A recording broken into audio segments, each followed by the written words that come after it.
first episode of my podcast, Dumb Nerd Thing, as I guess I'm calling it for now. My name is Teddy, and I'm going to be interviewing people I know and people I meet about what is their dumb nerd thing that they're interested in. Let me start at the start here. I've always been into the typically nerdy things of comic books, video games, sci-fi, stuff like that.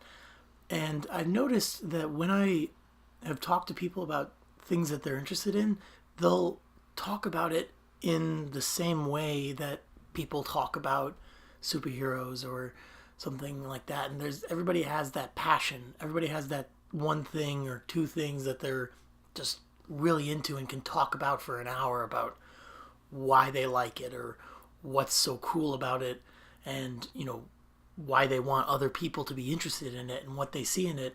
And I think that's something that's really interesting to hear and really interesting to talk about with people. And so that's what we're going to do. And so the first episode you're going to hear is me interviewing my roommate Colin, talking about Jim Henson and David Bowie. This is the inaugural episode, so things, we're just still trying to figure things out, just kind of trucking along, pushing in, moving ahead, and seeing how it goes. And then if you have any questions or things you want to ask about, or maybe a dumb nerd thing you'd like me to talk with somebody about, or just want to tell me about, send it into dumbnerdthing@gmail.com. That's dumbnerdthing@gmail.com. Because I feel like if, we say dumb nerd thing, but, these nerd things are really cool. They're really fun to talk about. And I think that's really just what is exciting, is hearing people talk about what they're really interested in. And so, without further ado, here's the episode.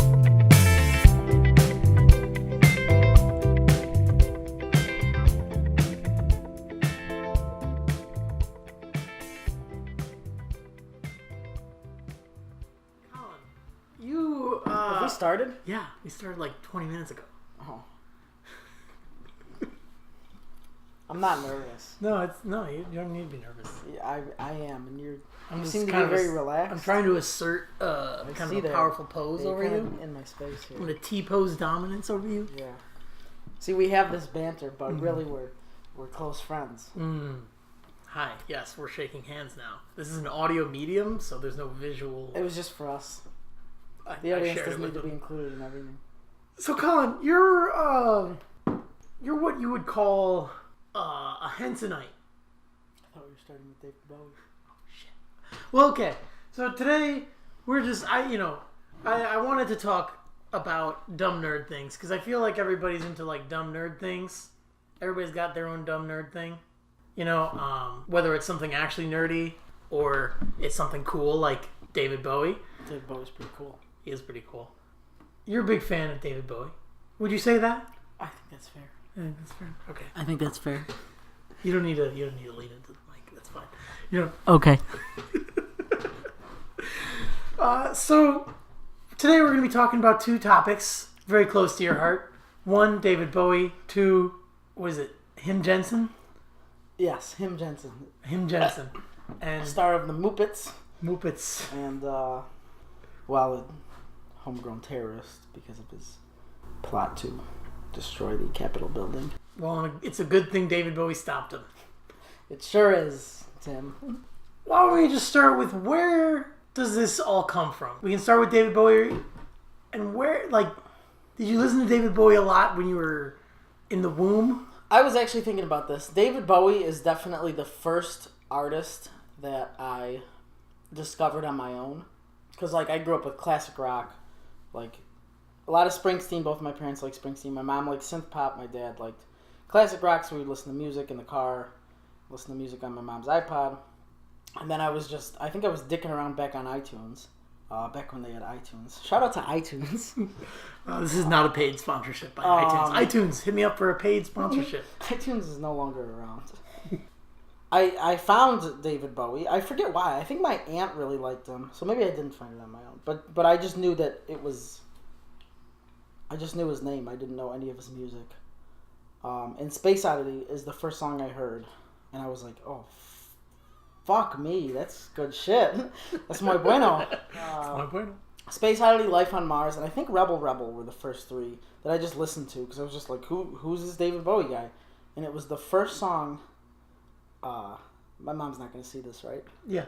It was the first song I bought off iTunes without her permission on her credit card. And I think it started a $300 spree over the course of like a month. Of just David Bowie?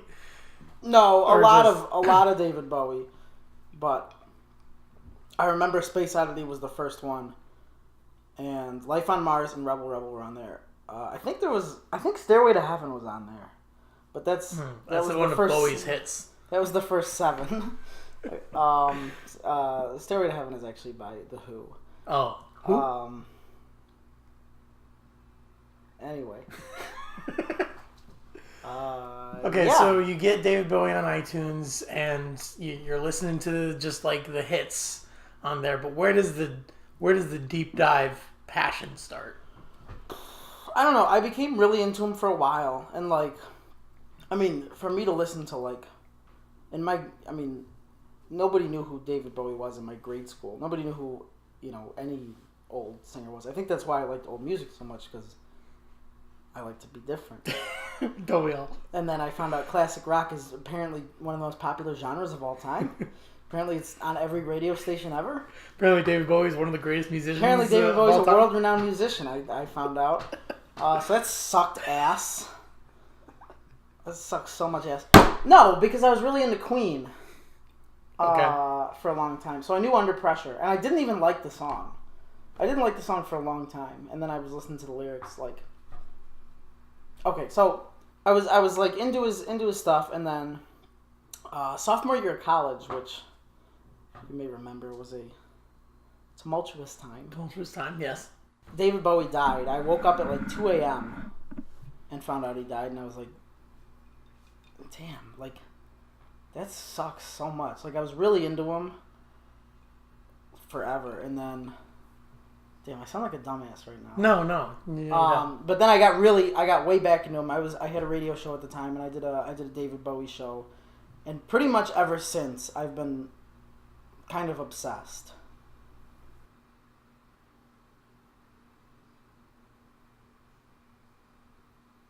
He's one of those singers that I always have, like, I'm always into David Bowie. I'm always listening to David Bowie, much like I'm always listening to Springsteen. Right now, especially though. David Bowie, Iggy Pop, Velvet Underground are the only people I'm listening to right now. How would you say then your fandom, passion, interest, whatever you want to call it, has changed and evolved? David Bowie's the only fucking artist that people have to break my fucking balls over, because I know it's David Bowie. If you think of like what's cool, what's genuinely cool, David Bowie is kind of the quintessential image of that. I mean, depends who you ask. Not that he isn't cool, but I mean, depends who you ask. But nobody's gonna say David Bowie's uncool. It's kind of a cop out answer for what's good.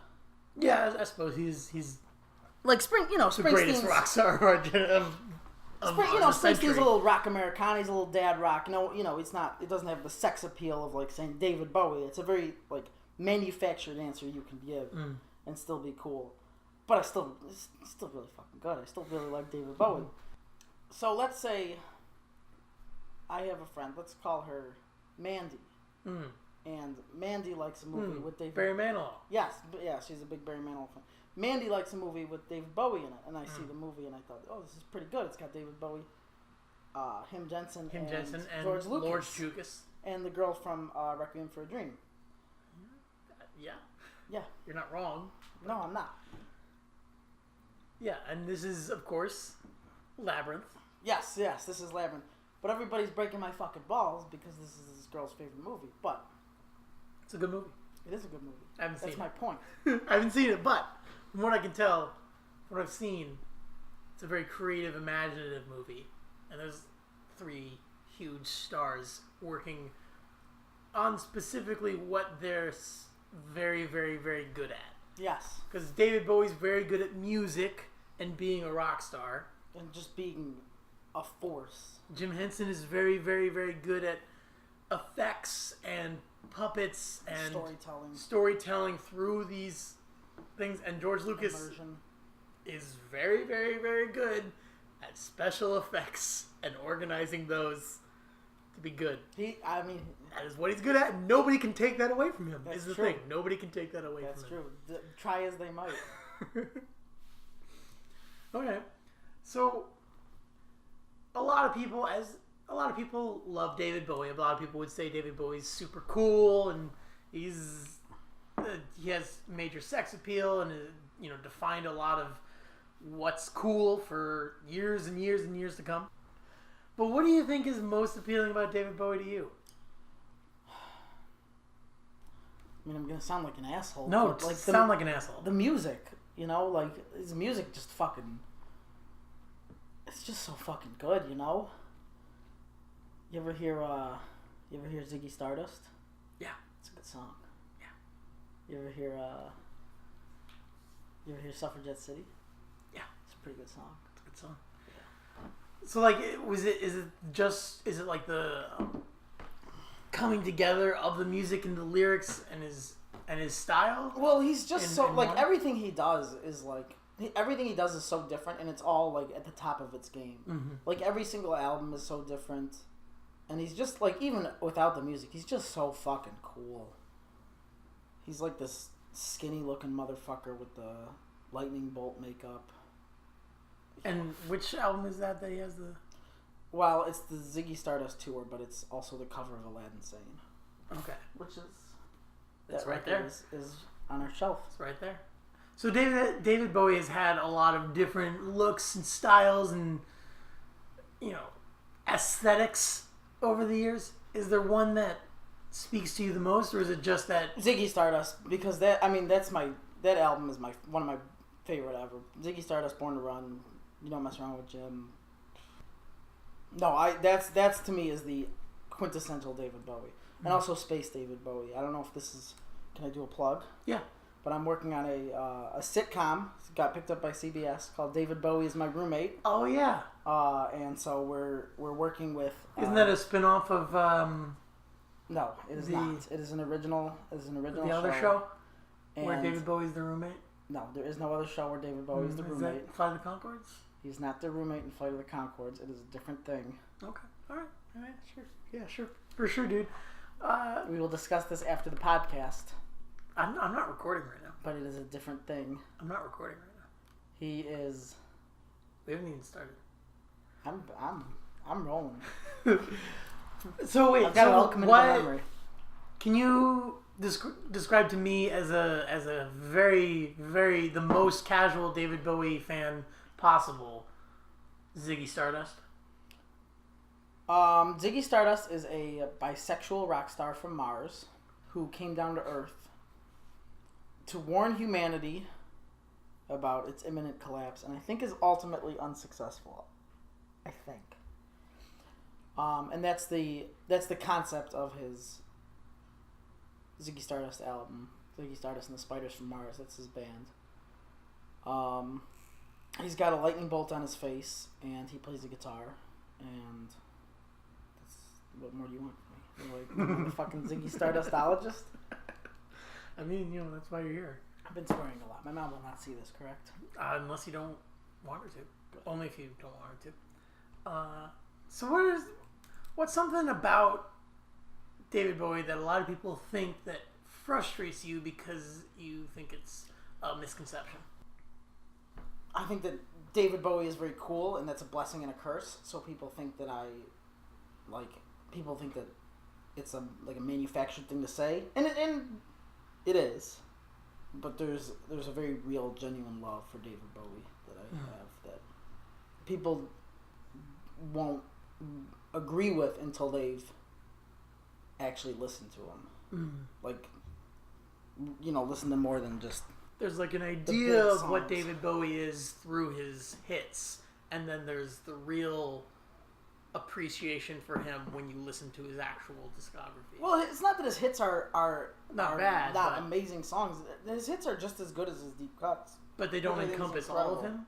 They don't encompass all of them, and also, like, he just really is that fucking cool. Like, people are like, oh, it's, David Bowie. That's like saying you like fucking, I don't know, who's cool these days?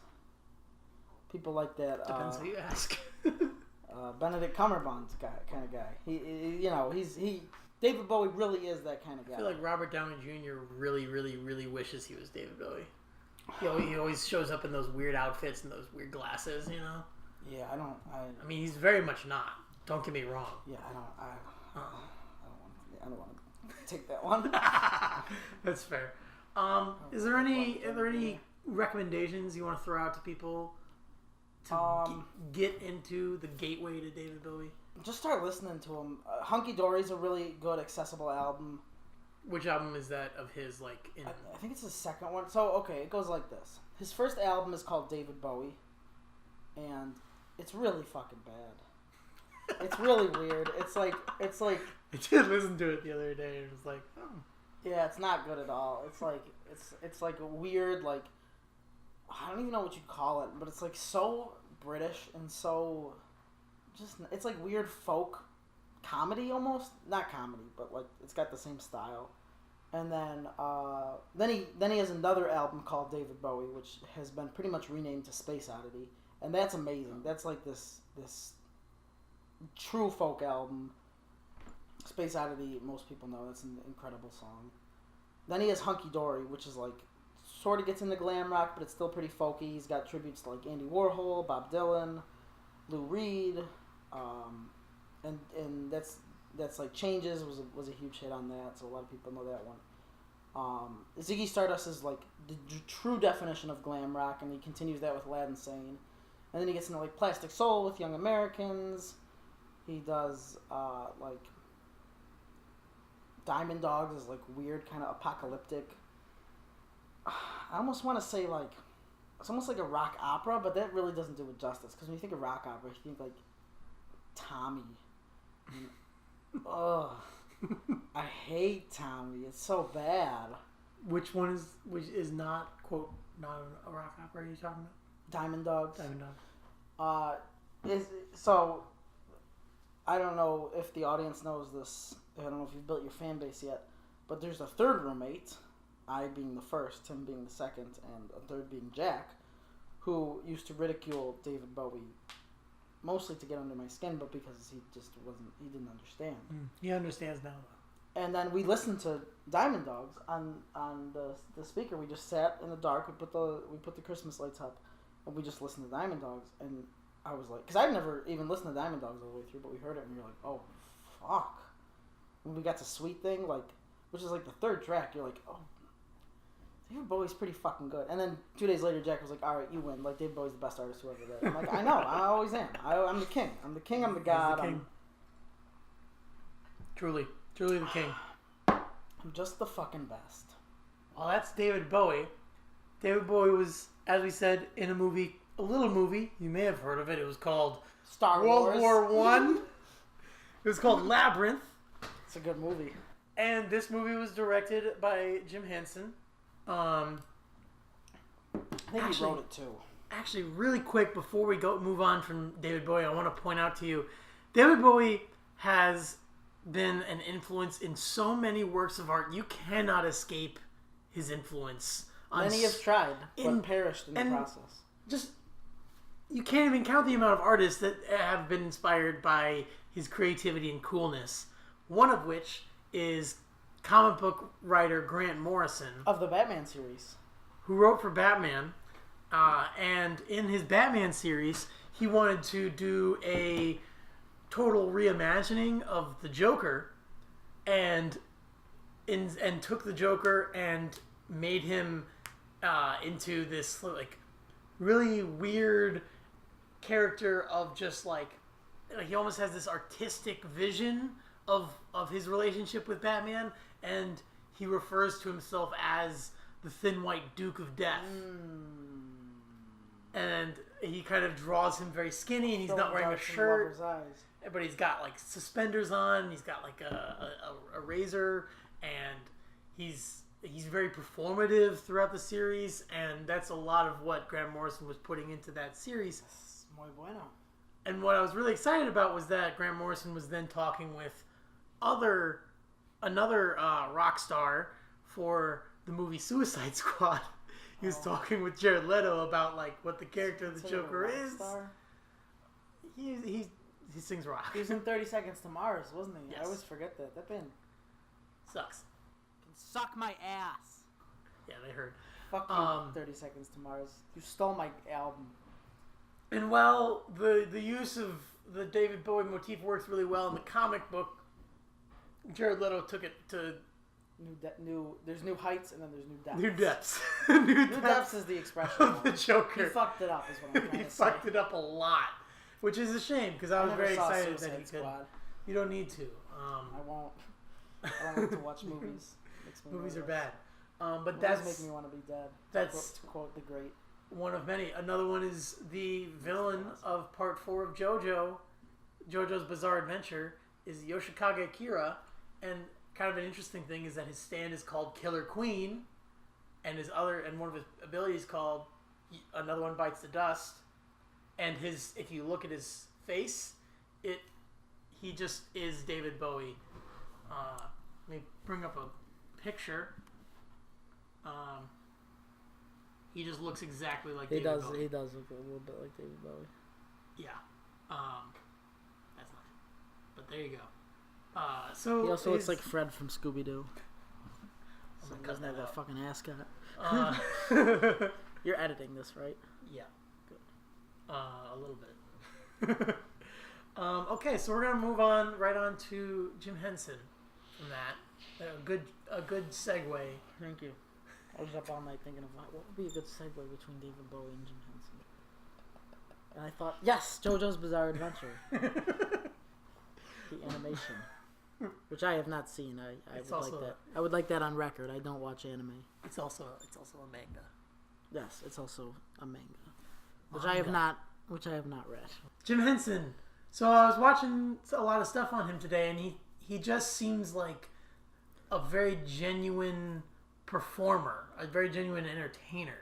How did you get into Jim Henson? I have been into Jim Henson, I think, before I could talk. My mom likes the Muppets a lot. I think that I was trying to think of what my first experience with the Muppets is. I remember we had a purple VHS tape. I think it's still around. It's called It's the Muppets. I remember watching that at Gigi and Papa's house a lot. But I definitely remember the Muppets and John Denver's Christmas album that my mom listened to a lot when I was a baby and onward. And I know this because she's told me this. I don't actually remember hearing it. But I have since listened to the album nonstop every December. And as far as I'm concerned, Christmas lasts 45 minutes, and it's the duration of that album. Everything else can go choke. What about Muppet Christmas Carol? Muppet Christmas Carol's pretty good. It's alright. It's post Jim Henson though. Yeah, this is kind of a Jim Henson sort of thing. I'm just saying. Like, It's his son somehow involved in that. I think he directed it. Yeah, Brian Henson. And Paul Williams did the music. You know what I found out today? What did you find out today?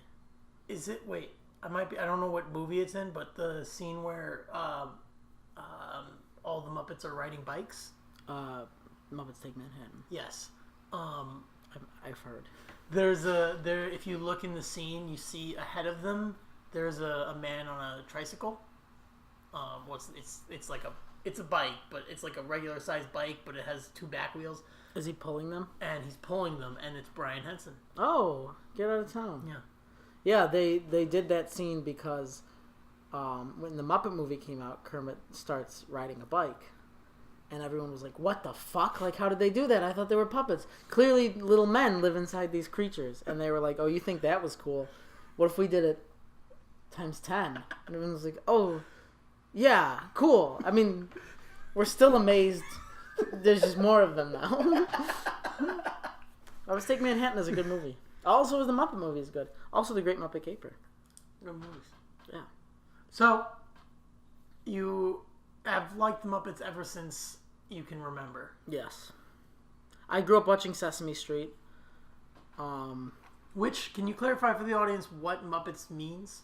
It is a portmanteau of marionette and puppet. So, when you're referring to Muppets, there are two things you can be referring to, correct? Capital Muppets and lowercase Muppets?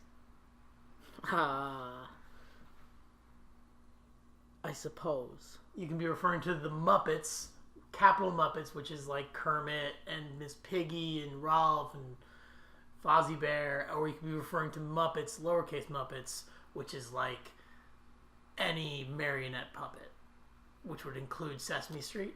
I was hoping not to have to answer this because I'm ashamed that I know this, but capital M Muppets also includes the cast of Sesame Street. Oh, it does? Yes, okay. Both are same universe. Kermit the Frog is a reporter on Sesame Street. Yes. Okay, I didn't know. He reports on fairy tales from a newscaster. Oh, If yeah. you ever see the I have one, seen a clip. have you seen the one with Rapunzel? Yes. And he's like, "Let down your hand." She's like, "My what?" And then she drops the wig. It's pretty funny. Is the one where he's reporting on the space aliens also? No, or is that's Muppets? from. What is that? That's They use the same planet every time, and I can't remember what it's called. Seems like But you're not yes, actually a fan of the Muppets. that is from the Muppet Show. Okay. Yes, So- but the same Kermit. So you grew up watching Sesame Street. Yes, since as long as I can remember. And then what about moving on from that to continue being into Jim Henson? We had the Muppet Show on DVD. I forget at what point in my life, but we used to, back when Netflix, please sponsor Shout out us. to Netflix. Netflix is all the movies you can want and stream Only on Hulu. only on Hulu.com The fuck? and log in with promo code Colin Sucks. Colin Sucks. That's COLINSUX. Before they were an online streaming service, they used to mail DVDs to your house, and yes. you had to pay them to stop. But we got the Muppet Show, and I remember just sitting. I forget how. I think I was in 6th, 7th grade, 5th, 6th, 7th grade, and I remember just sitting in my mom's bed, watching like hours and hours worth of the Muppet Show. First few seasons. It was, of course we always watch the movies. It was kind of sporadic, but then last year I started streaming the Muppet Show. No, my mom won't see this, right? Yeah. Illegally on an illegal streaming service, which is, we talked about new depths earlier. This was a new depth for me, illegally watching the Muppets. And I got a few seasons in, and then the website crashed, which sucks. So now I'm like a ship without a sail. I saw Labyrinth in the past few years, mostly for David Bowie, but then I was watching it, I was like, damn, Jim Henson is awesome. And then I saw Dark Crystal, and I was like, damn, Jim Henson's awesome. Also, this movie's really boring. No, Dark Crystal's okay. I fell asleep halfway through, and then I watched the second half that I slept through the next day. And, it's no Labyrinth. It's not as fun and Well, it's all puppets, accessible. Right? Yeah, it's all lowercase Muppets, I think. I'm sorry, I said puppets. Let me get a quick clarification. I meant Muppets with an M, not puppets. What was the question? Hey, Jim, can you edit that out? Thank you. Jim Henson. Yeah, Jim Henson's gonna edit this for me. Nice. He's no relation.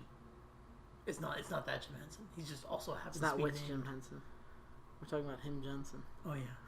So, what would you say is a common misconception people have about the Muppets? Not a lot of Muppets don't come up a lot around.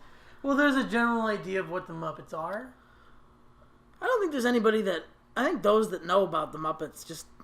How do you not love them? Everybody loves Kermit. And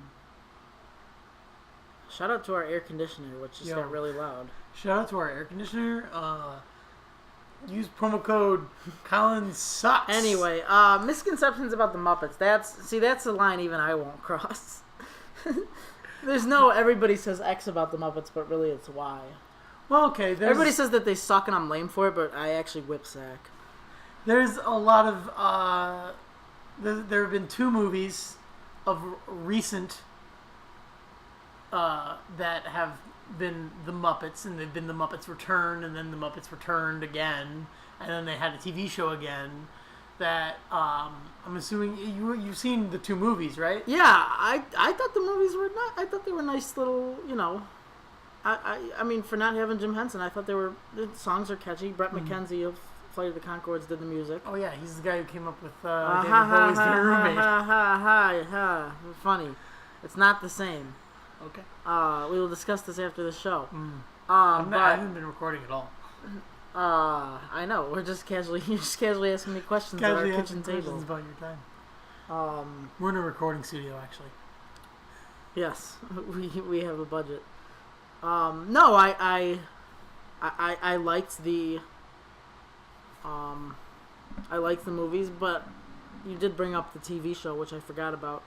I guess while I'm giving shout out to the 3 other people that watched the recent Muppet TV show. Did you watch it? Yeah, I watched. Yeah, I watched the Muppet Show, Tim. If they remade a Muppet Show, I watched it. That's actually I have not seen Muppets Tonight, which was the 80s remake of the Muppet Show. Oh, I didn't know that. In which, the Jamaican guy with the red hair, he's like, I think he's supposed to be a shrimp. Oh, he's voiced by Kevin Clash. Yeah, he was in the recent Game Awards. Right? No, that's the prawn. Oh, okay. Look up prawn shrimp. Clifford Muppet. You'll recognize him. Okay. He's in Oh, yeah. Okay, yeah. Clifford. He's voiced by Kevin Clash. If you're at home, please Google Clifford Muppet girls kissing shirt bra, and you'll get it up. Yeah, so that's the 80s remake of the Muppet Show, which I never watched, and I don't know how to watch it. I didn't watch the SNL Muppets. Like the original? First incarnation of Muppets. The Muppets were regulars on season 1. It was called The Land of Gorsh or Gort. Yeah, I think that's right. Shout out to your dad, who brought that up at your dinner. Oh yeah, on your birthday. Yeah. Shout out to my dad. Which is weird because this segues nicely. Which is weird because it's like explicit Muppets, like they talk about like sex and drinking and drugs. Why is that a good segue from my dad? And you asked me about common misconceptions of the Muppets. As you know, one of my favorite tweets is I hate that nowadays, especially with like promos for this new Muppet Show, people were reminding us that the Muppets fuck. It's hey, we're a fun, goofy gang of animals, and when the lights go out, we suck on each other. They've always fucked. Yes, but it's been very not implied. They didn't beat us over the fucking head that these puppets have genitalia that they cram into each other. I mean, you're not talking about Bert and Ernie being gay. You're talking about the new Muppet Show, right? The new Muppet Show, which is now because that was the other instance of people talking about the Muppets fucking. Yeah, that's stupid. Muppets were not created with sexualities. They were created as a vessel for Jim Henson's indoctrination of a perfect frog pig world. I don't understand. That to me. So I'm glad you brought up the misconception because to me there's no clearer example of that. Okay. So what would you say is the quintessential representation of the Muppets then? The Muppet Show. Specific seasons? I haven't seen 4 and 5 in a long time. Or have I ever seen 4 and 5? TBA. But 1 through 3... Did I say 1, 2, 3 or 1 through 3? You said 1, 2, 3. What was I supposed to say? It doesn't... Either one... They're the same thing. 1, 2, 3... 1 through 3. 1, 2, 3 are... This is like when podcast hosts like think they're funny. But they're not. Hey, fuck you, Scott Ackerman. And who's the other guy? Mr. Peanut Butter from BoJack. Oh, H. John Benjamin. No, it's not H. John Benjamin. Paul F. Tompkins. Fuck you guys. What's with these comedian voice actors having initials in their name? True. You know? Anyway. What was the question? Damn. Doesn't matter. You Pepsi's answered strong as fuck. it. You answered it.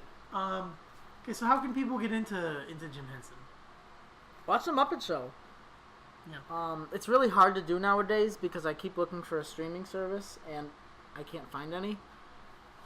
Just bite the bullet and buy the seasons on Amazon. It's worth it. Shout out to Amazon.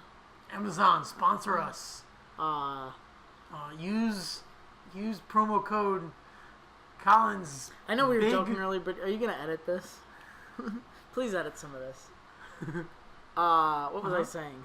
I say a lot. No, it's okay.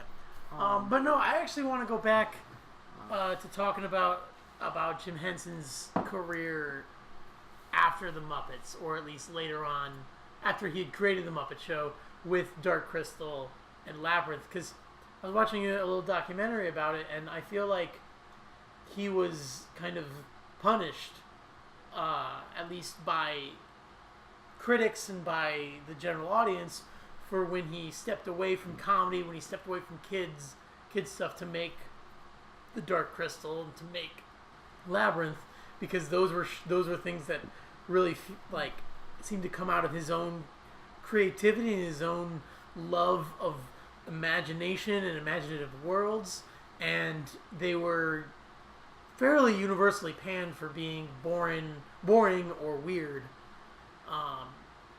And I just wanted to know what your thoughts were more on those. It is. I mean, it is weird. I mean, Dark Crystal's kind of boring.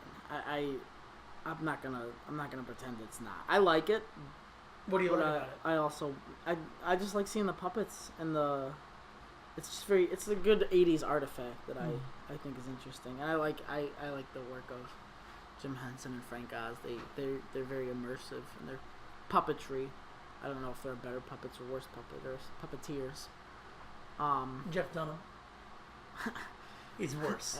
He anyway, goes in the worst category. I have actually never seen any Jeff Dunham, and I want that on record too. Labyrinth is kind of weird.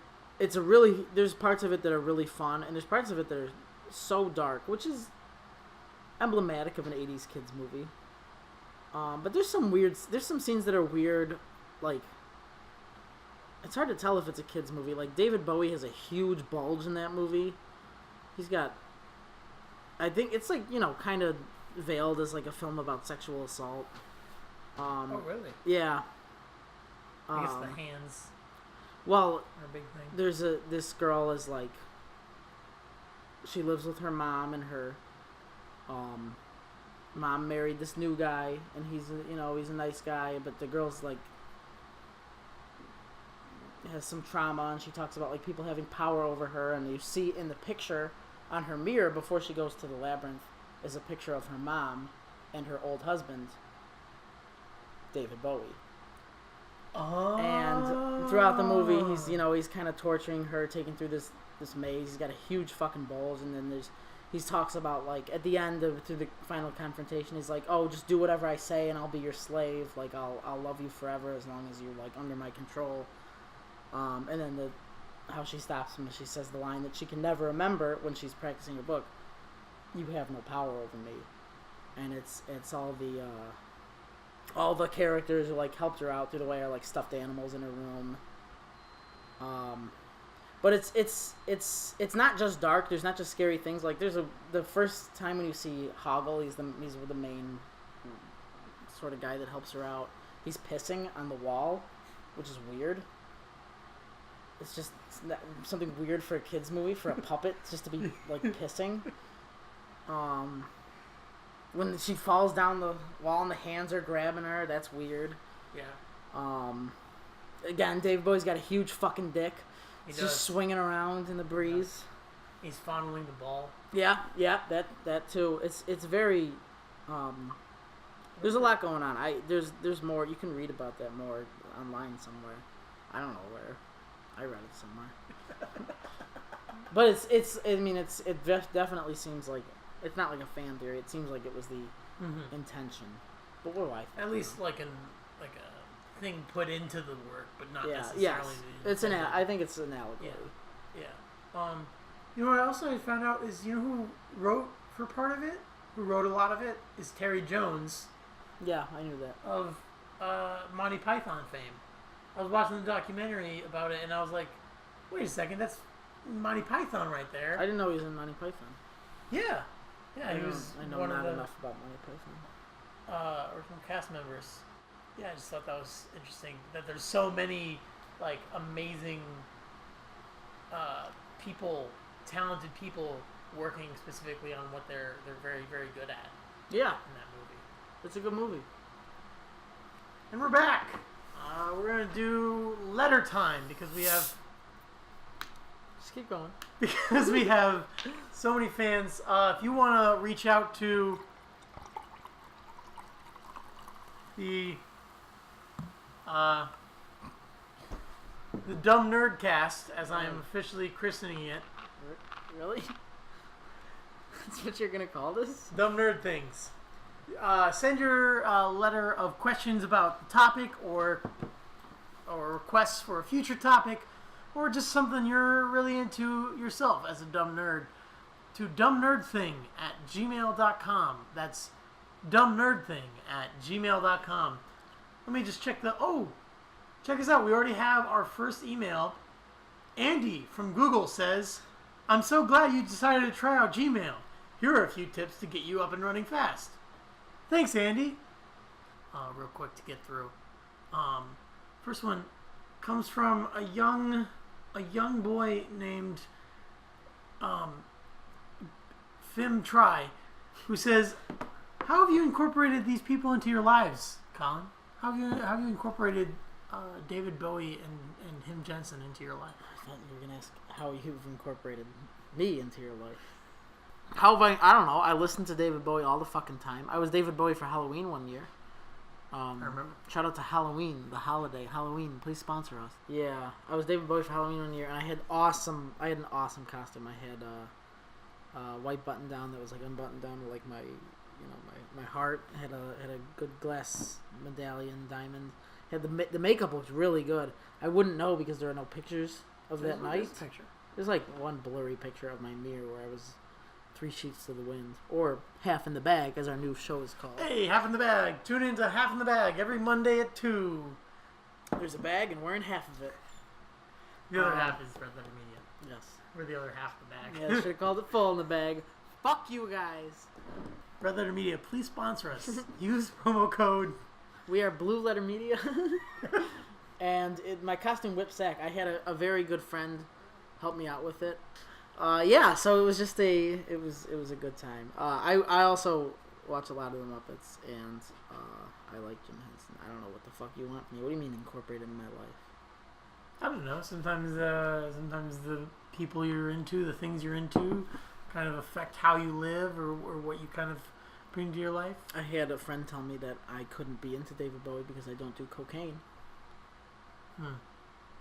They're probably right. He did live on cocaine, a diet of cocaine, hot peppers, and milk for at least a year. Yes. He's very cool. I teach children, though, so that's probably not a good idea. Yeah, that's fair. We also have another question coming in from Mez, who asks, Who the fuck is Mez? how many platinum hits did Bowie have? I don't know. Who the fuck is Mez? Okay, there we go. Again, if you want to send in your questions, send them into dumbnerdthing@gmail.com. And remember, kids, if you're into something and you're a dumb nerd, that's okay. So should I just go? Yeah, if you could just Yeah, I'll just call my Uber. Yeah, your Uber's gonna be here pretty soon, so. Well, I haven't called it yet.